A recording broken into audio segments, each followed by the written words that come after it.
എൻ്റെ പേര് ധന്യ സിജു. ഞങ്ങൾ തൊടുപുഴയിൽ നിന്ന് വരുന്നു. ഞങ്ങൾ താമസിക്കുന്നത് ബെൽജിയത്താണ്. അവിടെ ഫാമിലിയായിട്ട് ഞങ്ങൾ അവിടെയാണ് താമസിക്കുന്നത്.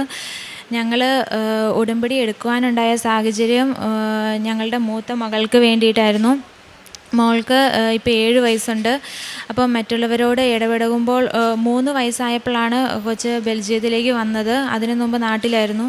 അവിടെ ബെൽജിയത്തിൽ വന്ന് കുറച്ച് നാളുകൾക്ക് ശേഷം സംസാരം വളരെയധികം കുറഞ്ഞു. അതുപോലെ തന്നെ മറ്റുള്ളവരോട് ഇടപെടാൻ വളരെ ബുദ്ധിമുട്ടായിരുന്നു. ആരെങ്കിലും ഞങ്ങളുടെ അടുത്ത് ഒരു കുഴപ്പമില്ലായിരുന്നു. പക്ഷേ വീട്ടിൽ വേറെ ആരെങ്കിലും വരുമോ, പരിചയമില്ലാത്ത ആൾക്കാരെ കാണുമ്പോൾ അവരോട് മിണ്ടത്തില്ല. റൂമിലെല്ലാം ഇപ്പോൾ ഞങ്ങളുടെ വീട്ടിൽ ആരെങ്കിലും വന്നിട്ടുണ്ടെങ്കിൽ കയറി കതക് അടയ്ക്കും. അങ്ങനെ സ്കൂളിലും അതുപോലെ തന്നെയായിരുന്നു. മറ്റു കുട്ടികളോട് കൂട്ടുകൂടത്തൊന്നുമില്ലായിരുന്നു. അപ്പോൾ ഞങ്ങൾ അതിൻ്റെ പേരിൽ ഒത്തിരി വിഷമം അനുഭവിച്ചു. ആ ഒരു കാര്യത്തിന് വേണ്ടിയിട്ടായിരുന്നു ഞാൻ മെയിനായിട്ടും ഓൺലൈൻ ഉടമ്പടി എടുത്തത്. അങ്ങനെ 2023 ഞങ്ങൾ ഓൺലൈനിൽ ഉടമ്പടി എടുത്തു. ഇപ്പം കൊച്ചിന് അങ്ങനെ ഉണ്ടായിരുന്ന ആ ഒരു പ്രശ്നം പൂർണ്ണമായിട്ടും മാറിക്കിട്ടി. ഇപ്പം മറ്റുള്ളവരോടെല്ലാം നന്നായിട്ട് ഇടപെടും, സംസാരിക്കും, എല്ലാം ചെയ്യുന്നുണ്ട്. മാതാവ് തന്ന ഈ അനുഗ്രഹത്തിന് ഒത്തിരി നന്ദി പറയുന്നു. അതുപോലെ തന്നെ രണ്ടാമതായിട്ട് ഞങ്ങൾക്കുണ്ടായിരുന്ന മറ്റൊരു നിയോഗമായിരുന്നു ഒരു കുട്ടിയും കൂടെ ഉണ്ടാകുക എന്നുള്ളത്. മൂത്ത കുട്ടിക്ക് 7 വയസ്സായിട്ടും അതിനുശേഷം ഞാൻ കൺസീവ് ആയിട്ടില്ല. അങ്ങനെ നിയോഗം വെച്ച് പ്രാർത്ഥിച്ചതിൻ്റെ ഫലമായിട്ട് മാതാവ് ഞങ്ങൾക്ക് ഒരു പെൺകുഞ്ഞിനെയും കൂടി തന്ന് ഞങ്ങളെ അനുഗ്രഹിച്ചു. ഉടമ്പടി ഞങ്ങളുടെ സുഹൃത്തുക്കൾ, ഉടമ്പടി എടുത്ത മറ്റ് സുഹൃത്തുക്കൾ വഴിയായിട്ട് ഞങ്ങൾക്ക് ഉടമ്പടി ഉപ്പ് ഒക്കെ ലഭിച്ചിട്ടുണ്ടായിരുന്നു. അപ്പം ഞങ്ങളത് സ്ഥിരമായിട്ട് ഉപയോഗിക്കുന്നുണ്ടായിരുന്നു. അങ്ങനെ പ്രഗ്നൻസിയുടെ ടൈമിലാണെങ്കിലും എനിക്ക് വേറെ ഒരു കോംപ്ലിക്കേഷനും ഉണ്ടാകാണ്ട് നല്ല ആരോഗ്യമുള്ളൊരു പെൺകുഞ്ഞിനെ നൽകി മാതാവ് ഞങ്ങളെ അനുഗ്രഹിച്ചു. മൂന്നാമതായിട്ട് പറയാനുള്ള സാക്ഷ്യം ഡ്രൈവിംഗ് ലൈസൻസ് ലഭിച്ചതിൻ്റെയാണ്. എനിക്ക് ഇവിടെ നാട്ടിൽ വണ്ടി ഓടിച്ച് യാതൊരു പരിചയമില്ല. ഞാൻ ആദ്യമായിട്ടാണ് ബെൽജിയത്തിൽ ഒരു ലൈസൻസിന് വേണ്ടിയിട്ട് പരിശ്രമിക്കുന്നത്. അപ്പം അത് കിട്ടുക എന്നുള്ളത് ഒരു വലിയൊരു കാര്യമായിരുന്നു. അത് കിട്ടാൻ വളരെ ബുദ്ധിമുട്ടായിരുന്നു. അങ്ങനെ ഞാൻ ആദ്യത്തെ അറ്റംപ്റ്റിൽ ഞാൻ ടെസ്റ്റ് അറ്റൻഡ് ചെയ്തു. അതെനിക്ക് ഭയങ്കര പാടായിരുന്നു. അങ്ങനെ അത് ഫെയിലായി. അങ്ങനെ രണ്ടാമത്തെ പ്രാവശ്യം വീണ്ടും ഒരു അറ്റംപ്റ്റും കൂടി ചെയ്തു. അത് ഞാൻ നല്ലതായിട്ടാണ് ചെയ്തതെന്നായിരുന്നു ഞാൻ വിശ്വസിക്കുന്നത്. പക്ഷേ ആ സമയം എനിക്കത് ലഭിച്ചില്ല. 2 പ്രാവശ്യവും ലഭിക്കാത്തതിന് പിന്നെ മൂന്നാമതൊരു ടെസ്റ്റ് അറ്റൻഡ് ചെയ്യണമെങ്കിൽ വീണ്ടും ഒരു ഡ്രൈവിംഗ് സ്കൂളിൽ പോയി ഒരു 6 മണിക്കൂർ ക്ലാസ് അറ്റൻഡ് ചെയ്തതിന് ശേഷം മാത്രമാണ് മൂന്നാമത്തെ പ്രാവശ്യം ടെസ്റ്റ് അറ്റൻഡ് ചെയ്യാൻ പറ്റത്തുള്ളൂ. അങ്ങനെ അതിന് ഡേറ്റ് കിട്ടാൻ വളരെ പാടായിരുന്നു ഒരു ഡ്രൈവിംഗ് സ്കൂളിൽ. അങ്ങനെ പ്രാർത്ഥിച്ച് ഞങ്ങൾക്കൊരു ഡ്രൈവിംഗ് സ്കൂളിൽ ഒരു ഡേറ്റ് കിട്ടി. അങ്ങനെ കിട്ടിക്കഴിഞ്ഞപ്പോഴത്തേക്കും ഞാനിങ്ങനെ മാതാവിനോട് പ്രാർത്ഥിക്കുമായിരുന്നു, എനിക്കൊരു അടയാളം കിട്ടണമെന്ന്. അതിൻ്റെ ഫലമായിട്ട് ഞങ്ങൾ ആ ഡ്രൈവിംഗ് സ്കൂളിൽ ചെന്നപ്പോൾ അവിടുത്തെ ഇൻസ്ട്രക്ടർ ബ്ലൂ കളർ ഷർട്ടാണ് ധരിച്ചിരുന്നത്. അങ്ങനെ ഞങ്ങൾക്ക് മാതാവ് ഒരു അടയാളം കാണിച്ചു തന്നു. അങ്ങനെ ഞാൻ അതിന് ശേഷം മൂന്നാമത്തെ ടെസ്റ്റിൻ്റെ ദിവസം വന്നു. അപ്പം 2 പ്രാവശ്യം ടെസ്റ്റ് കഴിഞ്ഞപ്പോൾ ഞങ്ങൾക്ക് മനസ്സിലായി ഞങ്ങളുടെ പ്രാർത്ഥനാ ജീവിതം കുറച്ചും കൂടി മെച്ചപ്പെടുത്താമെന്ന് തീരുമാനിച്ച് ഞങ്ങൾ 2 പേരും കൂടെ ഒന്നിച്ച് ഒരു 4 കൊന്ത എല്ലാ ദിവസവും ഒന്നിച്ച് ചെല്ലാൻ തുടങ്ങി. അതുപോലെ തന്നെ കുറച്ചും കൂടി സാക്ഷ്യങ്ങളും അങ്ങനെ പ്രാർത്ഥന കുറച്ചും കൂടി കൂട്ടി. അങ്ങനെ മൂന്നാമത്തെ ദിവസം ഞാൻ ടെസ്റ്റിന് പോകുന്നതിൻ്റെ അന്ന് ആദ്യമായിട്ട് ഞാൻ ഇങ്ങനെ യൂട്യൂബ് തുറങ്ങുമ്പോൾ ആദ്യമായിട്ടാണ് ഒക്ടോബർ 18-ാം തീയതി 2024 ജോസഫ് അച്ഛൻ്റെ ഡെയിലി ബ്രെഡ് എൻ്റെ യൂട്യൂബിൽ ഓപ്പണായിട്ട് വരുന്നത്. അങ്ങനെ ഞാൻ അന്ന് അത് ആദ്യമായിട്ട് ഞാൻ ഡെയിലി ബ്രെഡ് കൂടി അന്ന് അച്ഛൻ നിയോഗം പറയാൻ പറഞ്ഞപ്പോൾ ഞാൻ എൻ്റെ ഈ ലൈസൻസിൻ്റെ കാര്യം പറഞ്ഞ് പ്രാർത്ഥിച്ചു.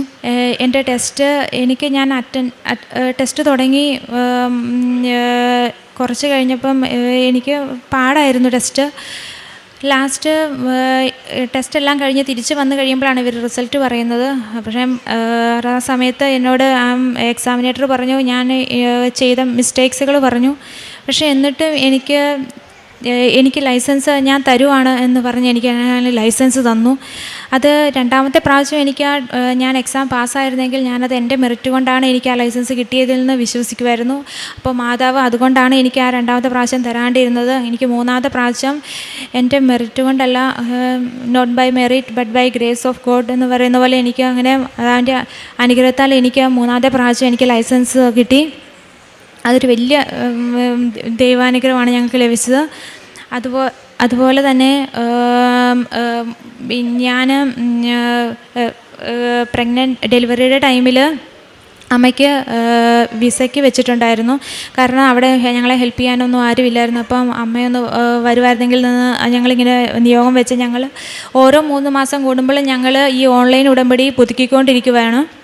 അപ്പം നിയോഗം വെച്ച് പ്രാർത്ഥിച്ചു. അതിൻ്റെ ഫലമായിട്ട് അമ്മയ്ക്ക് വിസ അടിക്കുകയും അമ്മയ്ക്ക് എന്നെ വന്ന് ഹെൽപ്പ് ചെയ്യാൻ സാധിക്കുകയും ചെയ്തു. അതുപോലെ തന്നെ മറ്റൊരു നിയോഗമായിരുന്നു ഞങ്ങൾക്ക് ഞങ്ങളുടെ വീടിനോടടുത്ത് തന്നെ ഒരു പ്രോപ്പർട്ടി വാങ്ങാൻ വേണ്ടിയിട്ട്. അപ്പം സാക്ഷ്യത്തിലൊക്കെ കേൾക്കുന്ന പോലെ തന്നെ ഞങ്ങളും ഡേറ്റ് ഇട്ട് പ്രാർത്ഥിച്ചു അതിന് വേണ്ടിയിട്ട്. അങ്ങനെ ഡേറ്റ് ഇട്ട് പ്രാർത്ഥിച്ചതിൻ്റെ ഫലമായിട്ട് ഞങ്ങൾക്ക് ഞങ്ങളുടെ വീടിൻ്റെ തൊട്ടടുത്ത് തന്നെ മറ്റൊരു പ്രോപ്പർട്ടി മാതാവിൻ്റെ അനുഗ്രഹത്താൽ മേടിക്കാൻ സാധിച്ചു. അതുപോലെ തന്നെ ഞങ്ങളുടെ കയ്യിൽ ഈ ഉടമ്പടി ഉപ്പ് സുഹൃത്തുക്കൾ വഴി ലഭിച്ചത് ഞങ്ങൾ ഓരോ ചെറിയ കാര്യങ്ങൾ ചെയ്യുമ്പോഴും ആ ഉപ്പിട്ട് പ്രാർത്ഥിച്ചാണ് ചെയ്തുകൊണ്ടിരിക്കുന്നത്. ഓരോ കാര്യത്തിന് ഞങ്ങൾ അത് യൂസ് ചെയ്യുന്നുണ്ട്. അതുപോലെ മറ്റൊരു കാര്യം എന്ന് പറഞ്ഞിട്ടുണ്ടെങ്കിൽ കൊച്ചിന് മൂത്ത മോൾക്ക് അലർജിയുടെ അസുഖം ഉണ്ടായിരുന്നു. എക്സിമ പോലെ കയ്യിൽ വരുമായിരുന്നു. അപ്പോൾ അത് ഇടയ്ക്കിടയ്ക്ക് വരുന്നുണ്ടായിരുന്നു ഒരു 6-7 വർഷമായിട്ട്. അപ്പോൾ കഴിഞ്ഞ ദിവസം വീണ്ടും കയ്യിൽ വന്നപ്പം ഞാനിങ്ങനെ പറഞ്ഞു, മാതാവിൻ്റെ ഉപ്പ് തേച്ച് ഇങ്ങനെ പ്രാർത്ഥിക്കാം, നമുക്ക് മാതാവ് മാറ്റിത്തരുമെന്ന് പറഞ്ഞു.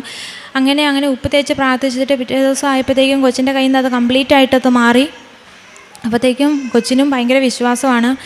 അങ്ങനെ ഞങ്ങൾക്ക് മാതാവ് ഇത് മെയിനായിട്ട് ഇതൊക്കെയാണ്. മാതാവ് ഇങ്ങനെ ഇത്രയും അനുഗ്രഹങ്ങൾ ഞങ്ങൾ തന്നെ ഞങ്ങളെ അനുഗ്രഹിച്ചു. ഞങ്ങളുടെ ആത്മീയമായിട്ടെന്ന് പറഞ്ഞാൽ പണ്ടൊക്കെ ഞങ്ങളിപ്പോൾ വീട്ടിൽ ലേറ്റായിട്ട് വരും അങ്ങനെ ആയിരുന്നെങ്കിൽ ഞങ്ങൾ കുടുംബ പ്രാർത്ഥന മുടങ്ങിയിട്ടുണ്ട്. പക്ഷേ ഇപ്പം കുടുംബ പ്രാർത്ഥന ഒരിക്കലും മുടങ്ങാറില്ല. അതുപോലെ തന്നെ ബൈബിൾ വായന ചെയ്യാറുണ്ട്. അതുപോലെ തന്നെ വിശുദ്ധ കുർബാന സാധിക്കുമ്പോഴെല്ലാം ഇപ്പോൾ കൂടാറുണ്ട്. അവിടെ ആയതുകൊണ്ട് എല്ലാ ആഴ്ചയും കൂടാൻ സാധിക്കാറില്ല.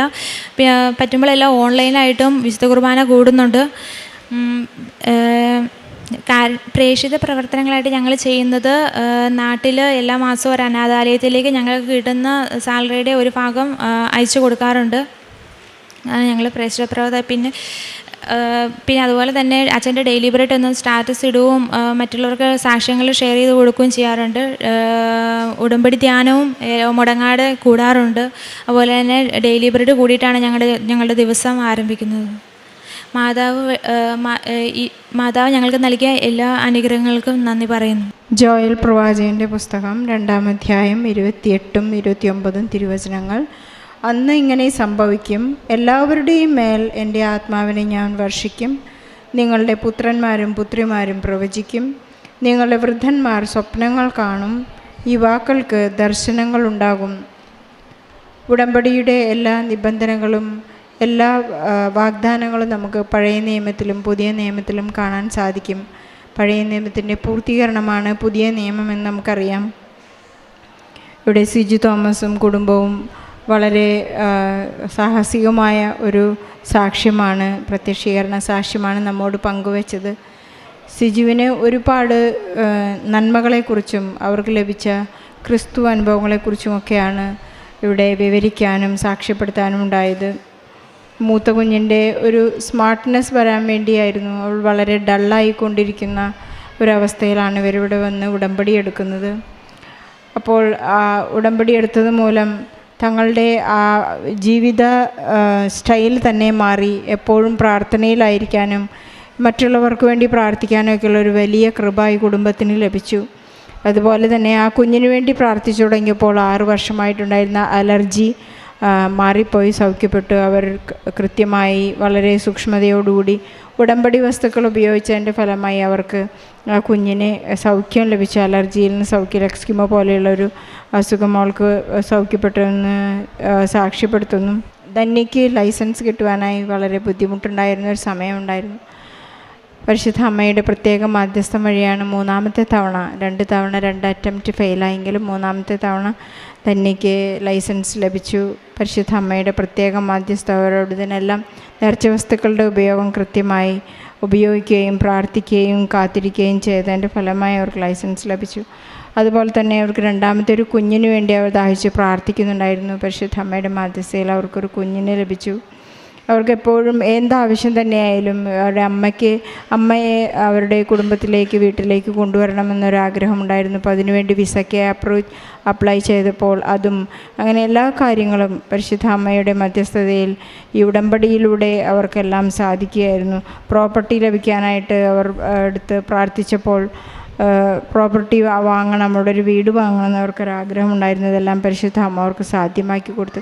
ഈ മൂന്നാമത്തെ പ്രാവശ്യം രണ്ടാമത്തെ പ്രാവശ്യം ലൈസൻസ് ഫെയിലായപ്പോൾ ഇവർക്ക് ലഭിച്ച ഒരു ഉൾക്കാഴ്ചയാണ് തങ്ങളുടെ കൃപാജീവിതത്തിൽ വളരണം, അല്ലെങ്കിൽ ഉടമ്പടി ജീവിതത്തെ വളരെയധികം മനോഹരമാക്കണം, വളരെ ഊർജ്ജസ്വലമാക്കണം, വചനത്തിൽ അധിഷ്ഠിതമായൊരു ജീവിതം ഉണ്ടാകണമെന്നവർ വളരെയധികം ആഗ്രഹിക്കുകയും തീക്ഷ്ണമായി പ്രവർത്തിക്കുകയും ചെയ്തതിൻ്റെ ഫലമായി ഇപ്പോൾ അവൾ വളരെ സന്തോഷത്തോടെയും സമാധാനത്തോടും കൂടി അൾത്താരയിലേക്ക് സാക്ഷ്യം പറയാനായിട്ട് കയറിയിരിക്കുകയാണ്. നമ്മുടെ എല്ലാ നിയോഗങ്ങളെയും സാക്ഷ്യത്തോട് ചേർത്ത് വെച്ചുകൊണ്ട് പരിശുദ്ധ അമ്മയ്ക്കും ഈശോയ്ക്കും നല്ലൊരു കൈയ്യടി നൽകി സാക്ഷ്യം നമുക്ക് സമർപ്പിക്കാം. അത്യപൂർവ ദൈവാനുഭവങ്ങൾ ഇനി നിങ്ങൾക്കും സ്വന്തം. ഈ യൂട്യൂബ് ചാനൽ ഇതുവരെ സബ്സ്ക്രൈബ് ചെയ്തിട്ടില്ലെങ്കിൽ ഇപ്പോൾ തന്നെ സബ്സ്ക്രൈബ് ചെയ്യുക. ഈ വീഡിയോ ഇപ്പോൾ തന്നെ നിങ്ങളുടെ സുഹൃത്തുക്കൾക്ക് ഷെയർ ചെയ്തുകൊണ്ട് കർത്താവിൻ്റെ പ്രേക്ഷിതരാകുക.